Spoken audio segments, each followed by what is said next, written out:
Hello friends, welcome to my YouTube channel English linguistics and Poetics. Friends, আবার আজকে হাজির হয়েছি কিছু পুরনো ইউজিসি নেটের প্রশ্ন নিয়ে।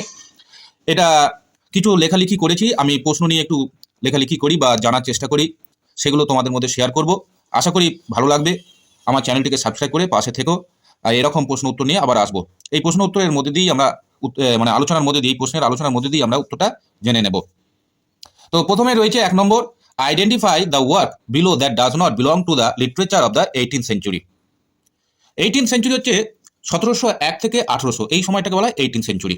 1701, 701 টু 1800। তো আমরা দেখতেই পাচ্ছি অ্যাডভান্সমেন্ট, অপশন এ হচ্ছে advancement of learning, option B হচ্ছে গালিভার ট্রাভেলস, নেক্সট হচ্ছে দ্য স্পেকটেটর, অ্যান্ড ডি হচ্ছে an official to doctor Arbuthnot. বলেছে কোনটা 18th সেঞ্চুরি নয়, অর্থাৎ 1701 থেকে 1800-র মধ্যেই হলে সেটা 18th সেঞ্চুরি যাবে। আমরা জানি অ্যাডভান্সমেন্ট অফ লার্নিং 1605, আর বাদবাকিগুলো হচ্ছে 1701-এর পরই আছে।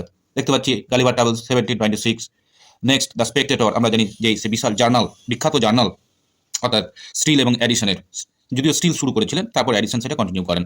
The Spectator 1714, and an official to doctor Arbuthnot, এটা আমরা জানি পোপের 1735।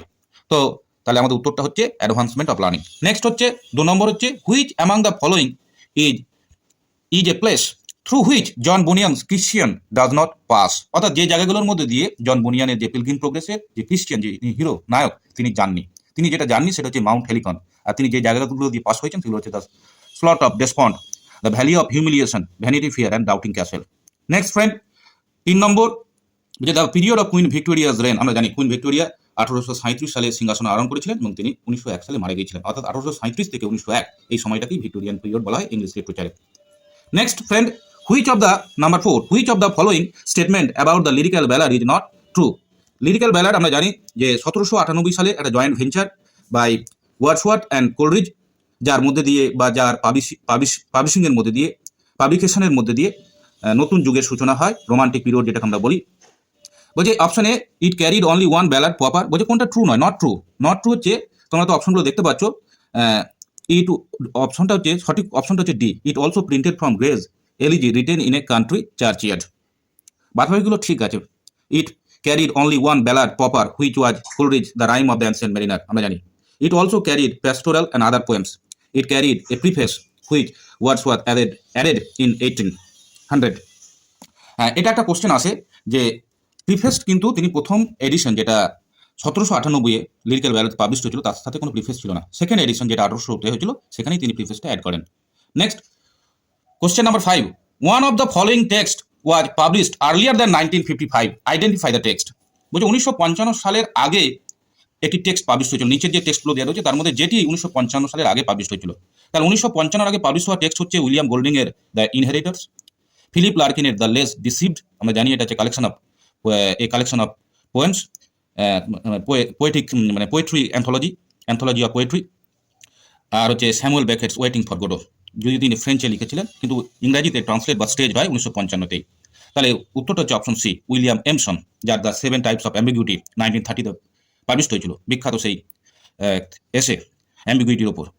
কিন্তু এখানে উত্তরটা হচ্ছে উইলিয়াম এমসনের collected poems, option C. Next হচ্ছে 6 দাগে, দাগ number 6, who among the poets in England during the 1930s had left leaning tendency. Left leaning tendency means leftist, আমরা যাকে বলি বাংলায় বামপন্থী চিন্তাভাবনা বা কমিউনিজম। তো এখানে কিছু কবিদের গ্রুপ দেওয়া রয়েছে, সেট রয়েছে। টি.এস. এলিয়ট, অপশনে রয়েছে T S. Eliot, Ezra Pound, Richard Aldington. Next Wilfred Owen, Siegfried Sassoon, আমরা জানি Wilfred Owen, Siegfried Sassoon, Rupert Brooke, এরা হচ্ছে war poets. W H. Auden, Louis MacNeice, Cecil Day Lewis, আর হচ্ছে J Faulkner, W H. Davies, Edward Marsh. আমি বন্ধু বলে দিই, এটা উত্তরটা হচ্ছে ডব্লিউ.এইচ. অর্ডেন গ্রুপ। এই গ্রুপটার বেশিরভাগই কনসার্ন ছিল, সোশিও পলিটিক্যাল কনসার্ন ছিল তাদের কবিতার মধ্যে।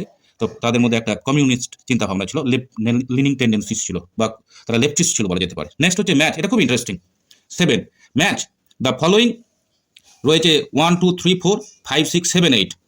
তো the Sage of Concord, the Nun of Amherst, Mark Twain, Old Possum. 5, Emily Dickinson, R.L.W. Emerson. 7, T S. Elliot.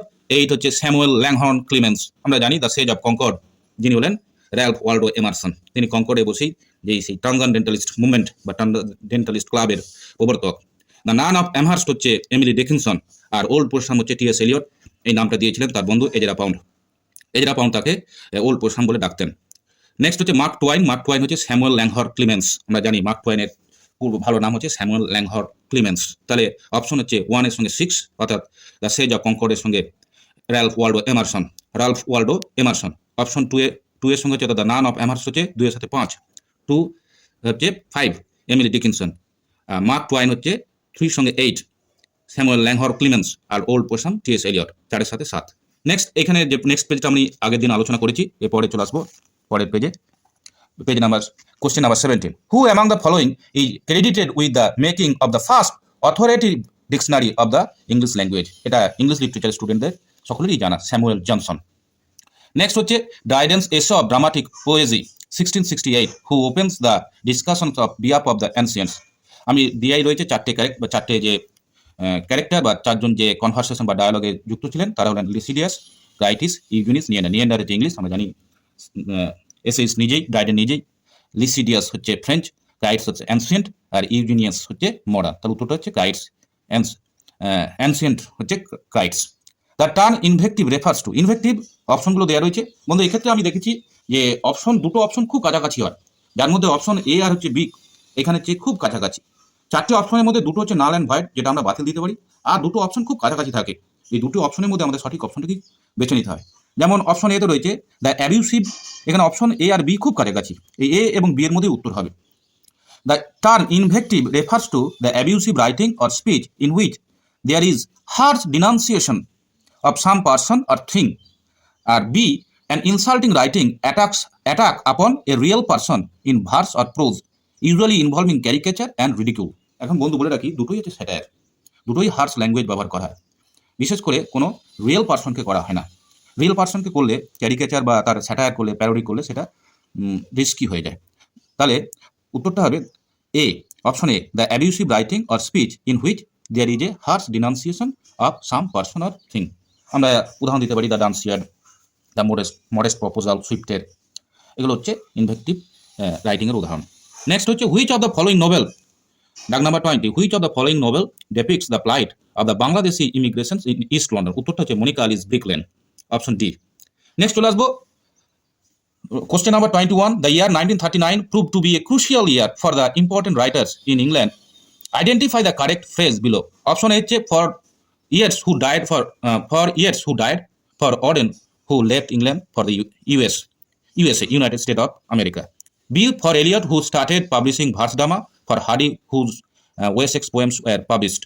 Number C, option C হচ্ছে for Evelyn Waugh and Graham Greene each for publishing his first novel. Option D হচ্ছে for Eliot who won the Nobel Prize and Orwell who published his Animal Farm. তো বন্ধুরা বলে রাখি, Elliot Nobel prize কিন্তু 1939 পাননি, 1948 পেয়েছিলেন, তাহলে D এটা হচ্ছে না। এভলিন ওয়াও আর গ্রাহাম গ্রিন তিনি লেখা শুরু করে দিয়েছেন প্রায় 1934 নাগাদ, আর ওয়াও হচ্ছে 26-7 নাগাদ, 1926 বা 1930 নাগাদ। আর এলিয়ট বা ওয়েসেক্স যে পোয়েমস সেটা হচ্ছে পাবলিশ হয়েছিল 19th সেঞ্চুরির শেষের দিকে। তো আমরা অপশন সি, ডি এবং বিকেও বাদ দিলাম। অপশন এ হচ্ছে, এটা হচ্ছে right answer. For years died, years 1939 মারা গিয়েছিলেন এবং 1939 ওডেন ইংল্যান্ডের উদ্দেশ্যে, ইউএসের উদ্দেশ্যে রওনা হয়েছিলেন। নেক্সট হচ্ছে the Enlightenment was characterized by, বন্ধুরা B, a believe in the universal authority of reason and emphasis on scientific experiments. এটা হচ্ছে উত্তর। ওই যে এনলাইটেনমেন্ট যেটা আমরা জানি জ্ঞান দীপ্ততা, a believe in the universal authority of reason and emphasis on scientific experimentation, option B.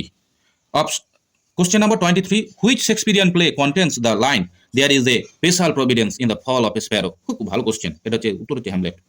King লিয়ার, হ্যামলেট, করিওলানাস, ম্যাকবেথ রয়েছে, উত্তরটা হচ্ছে হ্যামলেট। নেক্সট চলে আসবো ম্যাচিংটা খুব সুন্দর। ম্যাচিং কিভাবে করতে হয় তার একটা টিপস আমি দিয়েছি জাস্ট আগের ভিডিওটাতে। বুকস আর অথর্স রয়েছে, বুকস রয়েছে condition of the working class in England, 2 হচ্ছে London labour and the London poor, past and present আর the unto this last. আমরা জানি আন টু দিস লাস্ট হচ্ছে জন রাস্কিন এবং পাস্ট অ্যান্ড প্রেজেন্ট হচ্ছে Thomas Carlyle. আর condition of the working class in England হচ্ছে Frederick Engels. আর পরেরটা পড়ে রইলো, যেটা পড়ে থাকলো সেটা হলো Henry Mayhew, London labour and the London Poor. তাহলে কোড অনুযায়ী উত্তরটা হচ্ছে, অর্থাৎ দেখা গেল তাহলে বিএডটা। নেক্সট হচ্ছে in which of the following text do Aston, Davies and Mick appear as character. উত্তরটা হচ্ছে Harold Pinter's Caretaker. Next 26 question number, what is common to the following writers, identify the correct description below. William Congreve, George Etherege, William Wycherley, Thomas Otway. All of these were restoration playwrights friends. এরা অরওয়েলের রেজিমের ক্রিটিক্সও নন, Shakespearean প্লেজের এডিটরও নন, বা ট্র্যাজেডিয়ানসও নন। Thomas অটোয়ে একজন বলা যেতে পারে restoration ট্র্যাজেডিয়ান, কিন্তু আমরা তো এখানে পরিষ্কার বলা আছে all of them were restoration playwrights. Next,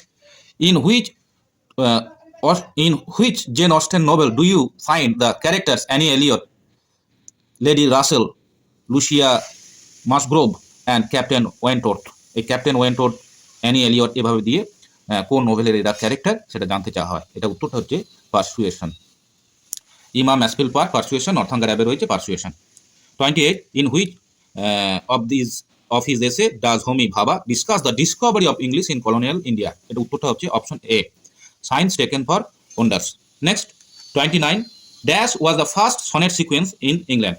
বন্ধুরা এটা একটু কনফিউশনাল, আমি আনসার কি একটু দেখেছি, যেখানে দেখছিলাম যে আমরা দেখতেই পাচ্ছি পাশে আমি ফার্স্ট ব্র্যাকেটের মধ্যে ইয়ারগুলো লিখে রেখেছি, পাবলিকেশন ইয়ার, সেই অনুযায়ী ফিলিপ সিরিজ অ্যাস্ট্রোপ্যান অ্যান্ড স্টেলা হচ্ছে পাবলিশ হয়েছিল সবার আগে 1591, 1591। এটাই first sequence of sonnet sequence হওয়া উচিত ইন ইংলিশ লিটারেচার, এবং সেটি পাওয়া যাচ্ছে মানে বই বা বিভিন্ন নেট থেকে। Next which is the correct sequence of the novels of V S Naipaul. V S নৈপলের 4টি নোবেল দেওয়া রয়েছে, the Mystic Masseur, Miguel Street, the Suffrage of Elvira, a House for Mister Biswas. বন্ধুরা এটা অপশন ডিটা হচ্ছে কারেক্ট, কারণ হচ্ছে the Mystic Masseur 1957, next the Suffrage of Elvira 1958, Miguel Street 1959 and a House for Mister Biswas 1961। Next হচ্ছে Kubla Khan take an epigraph from, Kubla খান যে epigraph সেটা নেওয়া হয়েছে স্যামুয়েল পার্কাস হিজ পিলগ্রিমেজ থেকে। অন্যান্য অপশনগুলো রয়েছে Hakluyt Voyages, the book name the Governor, Sir Thomas More's Utopia. উত্তরটা হবে অপশনে স্যামুয়েল পার্কাস হিজ পিলগ্রিমেজ। ওই বইটি পড়তে পড়তেই কবি